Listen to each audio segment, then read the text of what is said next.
everyone, and welcome back to Garden to Table Bliss.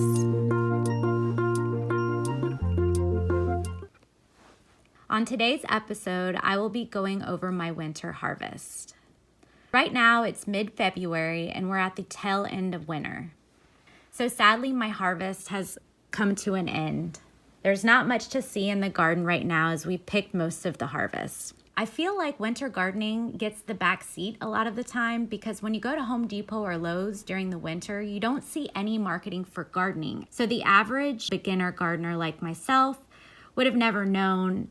You see it mostly promoted in the summer and springtime. It wasn't until watching some of my fellow YouTube gardeners that winter gardening was introduced into my world.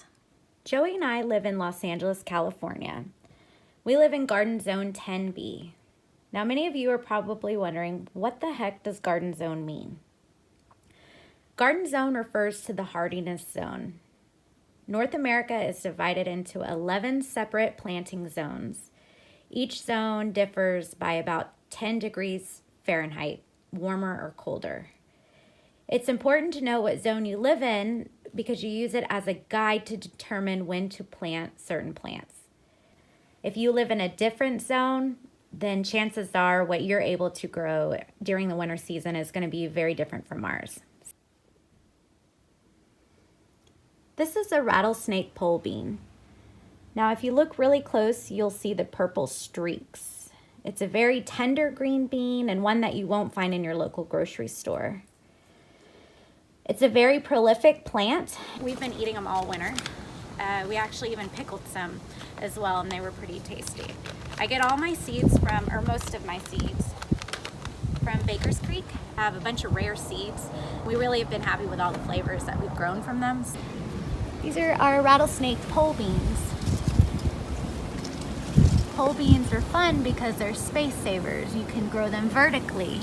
And when you don't have a lot of space in your backyard, that's a good option, is to grow vertically. So for our spring garden, we added these two vertical bad boys. We got to put the wiring on it, so we'll be able to grow more produce. The second bean we grew is called a dragon tongue bush bean. As the name describes it, tongue, it's a wider bean than the rattlesnake, and instead of being green, it's yellow. So you have the yellow with the purple streaks. It has a really unique flavor, and I would recommend growing this. Next up, we grew carrots. Carrots are really challenging to grow because you need to make sure that the soil is loose when you plant the seed so that the carrot is able to get that perfect carrot shape.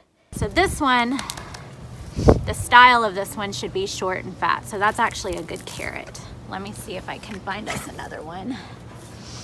Let's try. Here's another one. If you come over here to this basket, one thing I've noticed is that growing carrots in the winter versus the spring are much sweeter. These are very vibrant and beautiful carrots. I grew a cosmic purple, so on the outside it's purple. When you cut into it, it's got a pretty orange color. I have some lemon yellow carrots, which are a little bit sweeter, and then the classic orange carrots. Here we have some Swiss chard and giant southern mustard greens. Look at how beautiful these leaves are. This is probably the most simple plant to grow. You can trim the leaves and they will regrow. So you get a lot of harvest from these plants. So here we have green cauliflower. The green cauliflower took about 90 days to produce. Only get one head. So once you cut that head, if you're lucky, you'll get some side shoots that almost look like broccolini, smaller. You want to pick these when they're compact. Once they start separating the florets, then that's when they start to flower or bolt. Bolting means it starts flowering, and after flowering comes seeds, and that's where you get your seeds to harvest for the next year. I don't do that. I just buy my seeds. I'm not that fancy yet. I really don't know how to, but it also affects the flavor of your vegetables. So you want to try to pick them when they're more compact. So next year I'll pick this a little bit earlier. We also grew some broccoli. They're very similar. Now with the broccoli leaves, you can use them as lettuce wraps. With the cauliflower leaves, you can use it as a substitute for any leafy greens such as kale or collard greens. Joey wants to do kimchi with these, so that'll, I guess, a take on kimchi. Just ferment them? Yeah. What is it? Yeah. Okay. So yeah, lacto fermentation. We'll see how that goes. Stay tuned for that. Next up are my green onions. My favorite thing to grow this year, if you come with me over here, I'll pick some.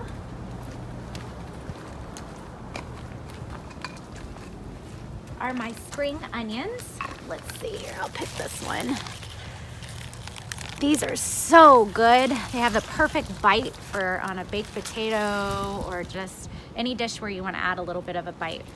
But they're really large and really tasty. Like this morning we had scrambled eggs and Joey came out here and we put some of the greens on top of the eggs. We have also, with the green onions,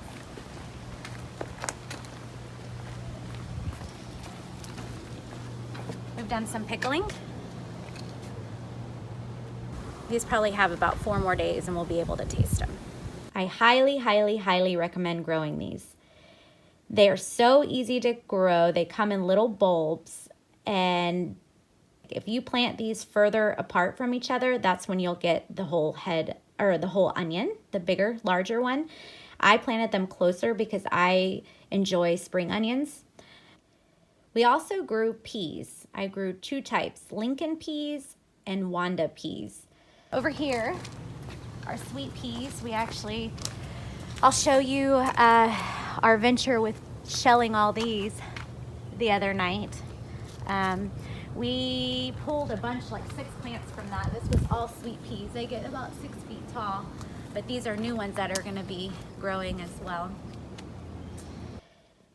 These were new to me. I've never grown them before, but similar to carrots, because they're grown in the wintertime, they're sweeter.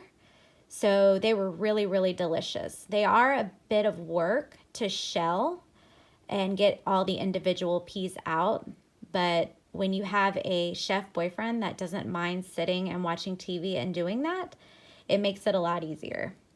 Thanks, babe. I also grew radishes this year. We picked most of them, but I'll go over what we did have. I think we have one more set of about 24 that'll be ready in 2 weeks. First one was round black Spanish. Radishes are really good because you can use them as a substitute to starch. If you just roast them, they can take the place of a starch. So you can make fries with them. You can, little disc fries. Joey's looking at me like I'm crazy because he's a meat potato type of boy. But yeah, it's a healthy, I guess, alternative for a starch. Pink Beauty. Chinese red radish. These are really exciting when you cut into them and see the inside. They still have a little bit of a bite though. I think my favorite are China Rose. They have a little bit more sweetness to them and are probably the only out of the 4 that I would eat raw. Joey wanted to try pickling, so we pickled a bunch of them too. So you can see like the black Spanish one. You can see all the different kinds in here. So we'll see. I've never had pickled radishes. Have you? Mm-hmm. Are they good? Yeah. What would you put it in? You could put them on Asian dishes. You could put them on stir fries, tacos, taco bowls, salads. Yeah. So thank you guys for tuning in and going on a little tour with me of my garden and seeing all of my winter harvest. My next video will be how I'm preparing for my spring garden, all the way down from organizing where I'm going to plant things in my garden to planting the seeds into my trays and putting them in our greenhouse we have over there, which I'll show you next time. Joey actually built that for me, so I'll get to use that. And just getting ready for spring garden. For any beginners, it's a really good time to tune in and take notes and prepare for your own garden in your backyard. So as always, thanks for watching. See you next time.